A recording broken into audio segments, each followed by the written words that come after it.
জশ্নে ঈদ মিলাদুন নবী সম্পর্কে অনেক ফতোয়া। ঈদ মিলাদুন নবী মানানো যাবে কিনা? মিলাদ মানে জন্ম কথা, নবী পাক কবে জন্ম হয়েছেন তার বার্থডে মানানো যাবে কিনা? এই বার্থডে মানানোটা তো যেন ইংরেজ ইহুদিদের একটা কালচারাল, তাই মুসলমানরা আবার এই নবী পাকের বার্থডে দিন ধার্য করে মানানো, এটা কোথায়?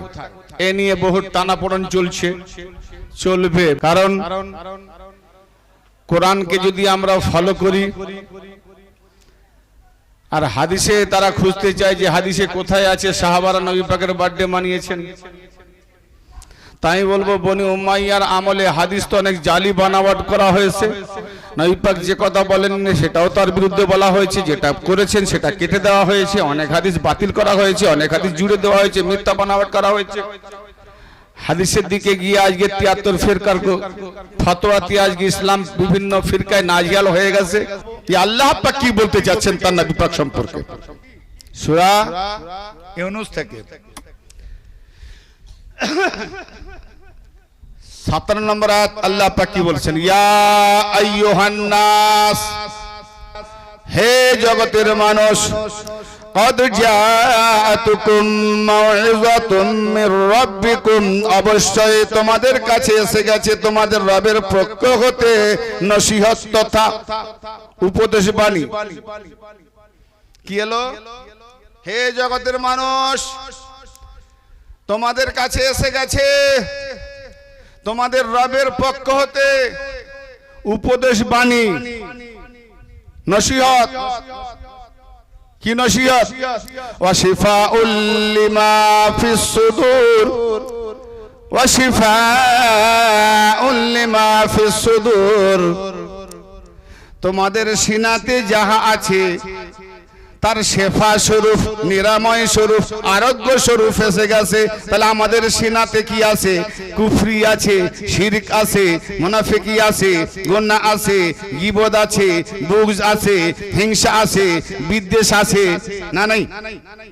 যেগুলো বললাম নেই না? সারেঙ্গার ভাইদারা দিল খোলাসা মানুষ, সাফাই দিল, না কোনো রোগ নেই।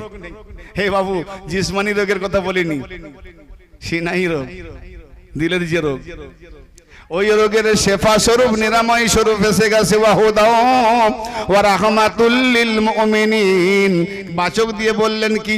মুমিনদের জন্য হিদায়াত ও রহমত এসে গেছে। মুমিনদের জন্য কি এসেছে? হিদায়াত ও রহমত। আচ্ছা আচ্ছা, মুমিন হতে গেলে আগে হিদায়াত হতে হয় তো? ভাই আমার কথা খেয়াল করছেন? মাথায় ঢোকাচ্ছেন? এই দেখেন ধাক্কা মারছি ব্রেনে।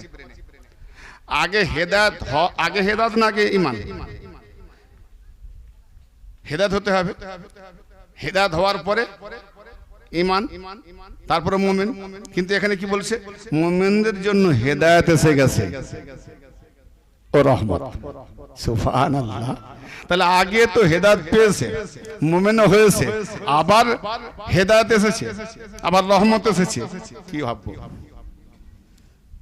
ভাই? কোরআন কার বাবা মা মরে গেছে তার নামে পড়ে বক্সে দেওয়ার জন্য আর তারাবি খতম পড়ার জন্য কোরআন নাজিল হয়নি।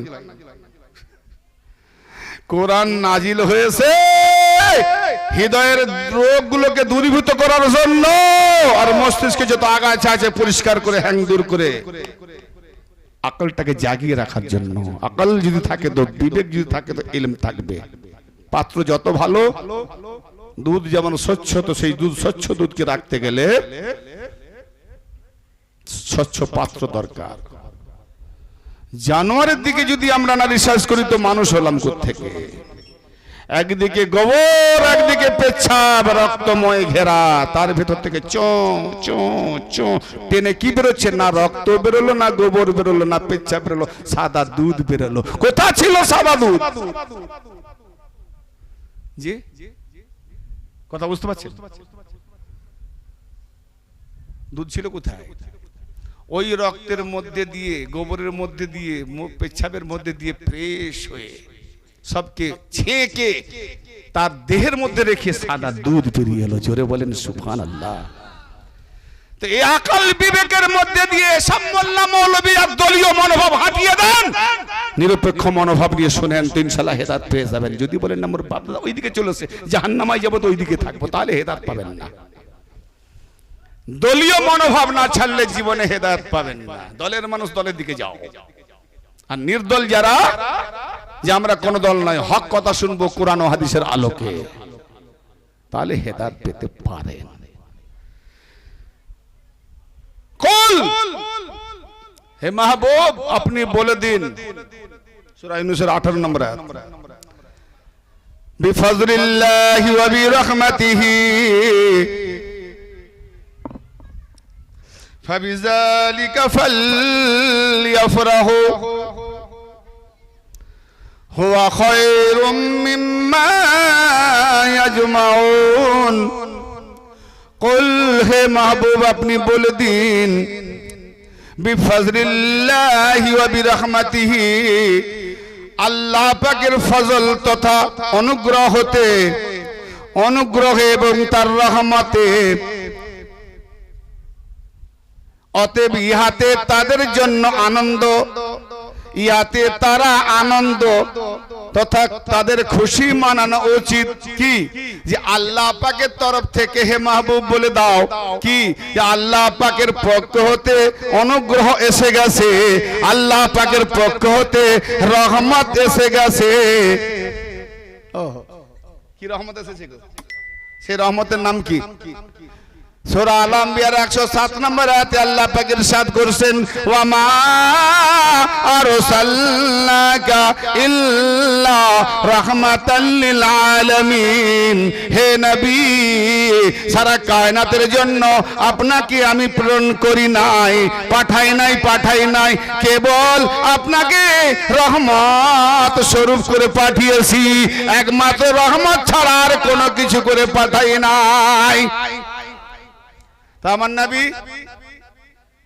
নবী পাক বলছেন, ওমার সাল্লাকা ইল্লা, যেমন লা ইলাহা ইল্লা আল্লাহ, নাই কোন মাবুদ কেবল আল্লাহ ছাড়া, আল্লাহ ব্যতীত কোন মাবুদ নাই। বাস আল্লাহ পাক বলছেন না পাঠাইনি আপনাকে, হে নবী আমি আপনাকে প্রেরণ করি নাই, হ্যাঁ পাঠিয়েছি, শুধু রহমত করে পাঠিয়েছি, শুধু রহমত করে পাঠিয়েছি। কার জন্য? আলামিন। আলামিন কাকে বলে? ওই মিশন আলামিন নয়। নামাজে গিয়ে রোজানা 5 ওয়াক্ত পড়েন আলহামদুলিল্লাহ রাব্বিল আলামিন। तमाम प्रशंसा আল্লাহ পাকের জন্য। জগতের পালন কর্তা তিনি কেন? আল্লাহ। জগতের যিনি পালনহার, জগতের যিনি প্রতিপালক, জগতের যিনি পালন কর্তা তিনি হলেন আল্লাহ। আর জগতের যিনি রহমত দাতা তিনি হলেন মুহাম্মাদুর রাসূলুল্লাহ। কোরআনের আয়াত প্রমাণ দিচ্ছে কি? কুল হে নবী আপনি বলে দিন, কুল কুল হে মাহবুব আপনি বলে দিন, বিফজলিল্লাহি ওয়া বিরহমাতিহি আল্লাহর অনুগ্রহে এবং তার রহমতে, ফাবিযালিকা ফালইফরাহু এতে তাদের খুশি মানানো উচিত। জোরে বলেন সুবহানাল্লাহ। কোরআন পাকে আল্লাহ বলেন সূরা নিসার 58 নম্বর আয়াতে যে আমার নবীর রহমতে ফজল পাওয়ার কারণে তোমরা তাতে করে খুশি মানাও, আনন্দিত হও। খুশি মানাতে বলছে। সাহাবা জিজ্ঞেস করছেন, ইয়া রাসূলুল্লাহ, ইয়া হাবিবাল্লাহ, আপনি সোমবার দিন যে রোজা রাখেন, মুসলিম শরীফের হাদিস মুত্তাফাক আলাইহি সাহিহাইন, সোমবার দিন যে রোজা পালন করেন কি ব্যাপার? কাউকে তো বলেননি কিন্তু নিজে করেন। আল্লাহ নবী বলেন, আমি ওই দিনেই জন্ম হয়েছি এবং ওই দিনেতে আমার প্রতি ওহী নাজিল হয়েছে। আরে শুধু বছরের একটা সোমবার নয়, প্রতিটা সোমবার তিনি বার্থডে মানাতেন, আর আমরা বছরে একদিন মানাই, ফতোয়া লাগাই। কাঠমুল্লা ফতোয়া লাগাচ্ছে। কোরআন কি বলছে? যে তোমাদের কাছে এসে গেছে রহমত, অনুগ্রহ, এতে তোমরা খুশি মানাও, আনন্দিত হও। আমরা সব দিনই খুশি মানাই, কিন্তু জশ্নে ঈদ মিলাদুন নবী যে বার্থডেটা সেটা তো আরো বেশি খুশি মানাবো, কেন মনে হচ্ছে না যে এই দিনই আমাদের নবী এসেছে, আরো বেশি হবে। না হলে আমরা রহমত পেতাম না, আল্লাহর অনুগ্রহ পেতাম না, আল্লাহর ফজল পেতাম না, কি জি দিন পেতাম না, কিছুই কায়নাতি হতো না। খুশি মানাবে না?